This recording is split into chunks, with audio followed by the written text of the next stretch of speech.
Hello guys and welcome back to the channel.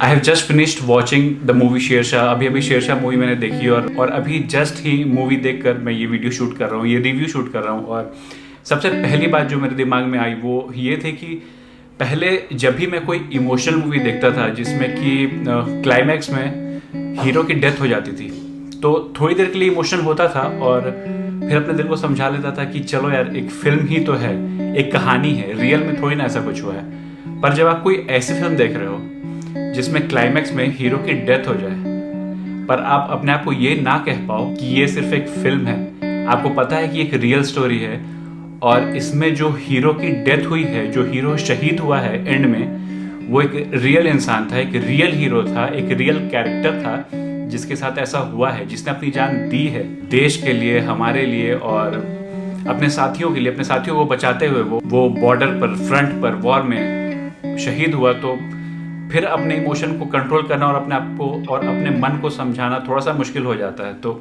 वही condition है अभी के टाइम में मेरी। और आई थिंक मूवी देखने से पहले मैं आपको एक वार्निंग दे दूं कि अगर आप थोड़े बहुत इमोशनल हो और अपने देश के लिए पेट्रियटिज्म रखते हो, देशभक्ति वाली फीलिंग है आपके अंदर, जो ऑब्वियसली आपके अंदर होगी ही, I think you will get very emotional after watching this movie. आप हो सकता है आपका गला भर जाए, हो सकता है आप रो भी दो, क्योंकि बहुत ही अच्छे तरीके से प्रेजेंट किया गया है विक्रम बत्रा की लाइफ को और स्पेशली उनकी प्रोफेशनल लाइफ को। मतलब जो इंडियन आर्मी में जिस तरीके से वो आए, एंट्री किए, जिस तरीके से ऑपरेशंस किया, सक्सेस मिली, प्रमोशन हुआ, लेफ्टिनेंट से कैप्टन बने, वॉर शुरू हो गई, कारगिल वॉर, और उनकी टीम को जो कि जैक राइफल्स थी उन्हें ऑर्डर मिला कि जो भी पॉइंट्स पाकिस्तानी आर्मी ने रूल्स को वॉयलेट करके कैप्चर किया था। तो अगर आपको नहीं पता तो मैं आपको बता दूं कि एक कॉमन ट्रीटी होती है इंडिया और पाकिस्तान के बीच की, जो पॉइंट है उस पॉइंट पर विंटर्स में दोनों देश के सोल्जर्स रिट्रीट कर जाएंगे, वहां कोई नहीं रुकेगा।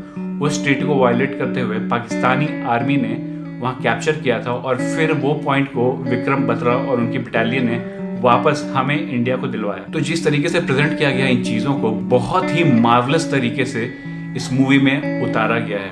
और मैं आपको बता दूं कि इस फिल्म ने जितना जस्टिफिकेशन नहीं किया है विक्रम बत्रा के साथ, उससे ज्यादा सिद्धार्थ मल्होत्रा ने विक्रम बत्रा के कैरेक्टर को, उनके रोल को जस्टिफाई किया। I think a big salute first of all to Vikram Batra, जिनका कंट्रीब्यूशन तो आई थिंक अनइमेजिनेबल है। मतलब उसके बारे में मेरी इतनी औकात नहीं है कि मैं उनकी तारीफ कर सकूं और उनके कंट्रीब्यूशन को डिस्क्राइब कर सकूं, but at least the least we can do is make a film upon the great hero और उसके फिल्म को हम देख सकें, जान सकें, अप्रिशिएट कर सकें और जानें कि इंडियन आर्मी क्या करती है हमारे लिए। तो सिद्धार्थ मल्होत्रा ने जितने जी जान से इस रोल को निभाया है और जिस तरीके से प्रेजेंट किया है इस फिल्म में, आई थिंक बहुत ही अप्रिशिएट करने वाली चीज है ये। फिल्म में मुझे एक बात अच्छी लगी कि उनकी पर्सनल लाइफ यानी उनकी लव लाइफ को दिखाना जरूरी था, क्योंकि उनकी जो गर्लफ्रेंड या वाइफ जो भी कह ले, डिम्पल थी, उन्होंने जिंदगी भर शादी नहीं की क्योंकि वो विक्रम बत्रा को एज अ हस्बैंड मान चुकी थी। तो वो पार्ट दिखाना जरूरी था, लेकिन उसे उतना ही दिखाया गया है। और बाकी की पूरी मूवी ये जो आर्मी के ऑपरेशंस है और उनकी आर्मी में जो लाइफ थी, जिस तरीके से उन्होंने ऑपरेशंस किए, उस पे ही फोकस किया गया है, जो कि एक बहुत अच्छी चीज लगी मुझे। फिल्म में कोई बहुत लंबे चौड़े भाषण और बहुत ही हेवी डायलॉग्स नहीं है, स्ट्रेट टू द पॉइंट बात होती है। आर्मी ऑफिसर्स में आपस में जो कमांड देते हैं, जिस तरीके से अपने टीममेट्स को मोटिवेट करते हैं, कोई लंबा चौड़ा स्पीच नहीं है, क्या करना है और हम ये कर लेंगे, इसी के बारे में बात होती है, जो कि मुझे बहुत ही अच्छी चीज लगी। दूसरी सबसे यूनिक चीज जो मुझे इस मूवी में लगी एज अ वॉर मूवी, वो ये है कि वॉर के सीन्स के दौरान कैमरा एंगल्स बहुत ही फ्रीक्वेंटली चेंज हो रहे थे। कभी फर्स्ट पर्सन व्यू, कभी एनिमी पॉइंट ऑफ व्यू और उसके बीच में ड्रोन शॉट्स। ये तीनों एंगल इस तरीके से आपस में बुने गए हैं कि आप बिल्कुल अपने आप को उस जगह पर प्रेजेंट फील करोगे। आपको ऐसा लगेगा कि आप उसी बैटल फील्ड में खड़े हो और अपने सामने वॉर को देख रहे हो। जिस तरीके से कैमरा शेक होता है, आपको लगेगा कि वहां गोलियां चल रही हैं और मतलब कहीं ना कहीं आप ज्यादा कनेक्ट कर पाओगे अपने आप को उस सीन से, जो कि जनरली कभी कभी बहुत लंबी वॉर सीन्स बोरिंग हो जाती हैं मूवी में जब दिखाया जाता है, पर इसमें आप अपने आप को कनेक्टेड फील करोगे। एक और चीज पे बहुत एम्फेसिस डाली गई इस मूवी में कि सिद्धार्थ मल्होत्रा कभी वॉर जीतने की बात नहीं करते, बल्कि हमेशा वॉर खत्म करने की बात करते हैं।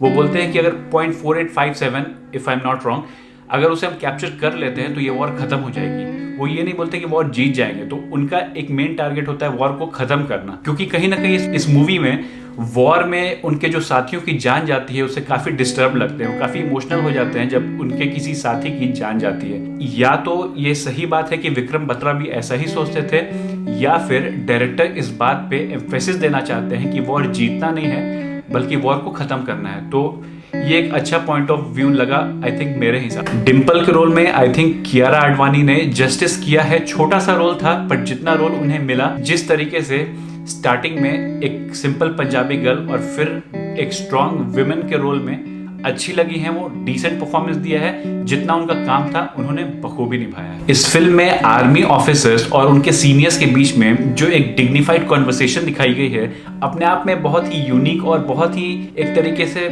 सोफिस्टिकेटेड लेकिन प्यारी भी लगती है। आपको मजाक भी करना है but at the same time आपको एक बाउंड्री में रह के रिस्पेक्ट भी फॉलो करना है। ये चीज इस फिल्म में मुझे बहुत अच्छी तरीके से वेल एग्जीक्यूटेड लगी। आई थिंक इसके लिए मूवी को अलग से पॉइंट्स मिलने चाहिए। आई थिंक बहुत ही अच्छे तरीके से एग्जीक्यूट किया गया था इसे। सपोर्टिंग रोल में आई थिंक शिव पंडित और शता फिगार का रोल भी बहुत ही वेल प्लेड था। I think captain Vikram Batra के पोजीशन, उनकी इन्फ्लुएंस और उनका जो जोश था उस रोल को सपोर्ट करने के लिए उनके जो सपोर्टिंग स्टार्स थे, उनके जो सपोर्टिंग कैरेक्टर्स थे, जो आर्मी में उनके कलीग्स थे, उनका भी कोऑपरेशन और एक तरीके से जो बोलते हैं जुगलबंदी आपस में बहुत इंपॉर्टेंट थी दिखाना, और वो भी इस फिल्म में बहुत ही अच्छे तरीके से दिखाई गई है। आउट ऑफ 10 अगर मुझे इस मूवी को पॉइंट्स देने हो तो I will give this movie a 9.5। और यहाँ हाफ पॉइंट्स मैंने कम इसलिए किए हैं क्योंकि कोई भी मूवी, दुनिया का कोई भी डायरेक्टर, कोई भी मूवी कैप्टन विक्रम बत्रा की लाइफ को पूरे तरीके से फिल्म में नहीं उतार सकता।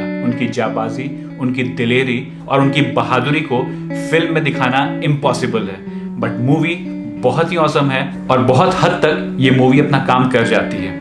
I think it's a must watch movie. आपको जानना चाहिए एक ऐसे पर्सनालिटी के बारे में जिनका नाम इंडियन आर्मी, इंडियन वॉरफेयर और कारगिल का युद्ध, जिसे कि कभी कोई नहीं भुला सकता, उसमें सुनहरे अक्षरों में लिखा हुआ है। उसके बारे में जानना हमारा हक भी है और हमारा फर्ज भी। तो इस फिल्म को आप जरूर देखिए, Amazon प्राइम पर अवेलेबल है। कल रात में आई थिंक 12 बजे रिलीज हुई है और आई think you should watch this movie, enjoy this movie, और जानना भी चाहिए हमें एक ऐसे पर्सनालिटी के बारे में। इसी के साथ इस वीडियो को एंड करता हूं। अगर वीडियो अच्छी लगी हो तो लाइक कर देना, नहीं अच्छी लगी हो तो बेशक डिसलाइक कर देना। चैनल पर पहली बार आए हो तो सब्सक्राइब करके जाना। मिलते हैं अगली वीडियो में, तब तक के लिए bye bye, take care and जय हिंद, बाय।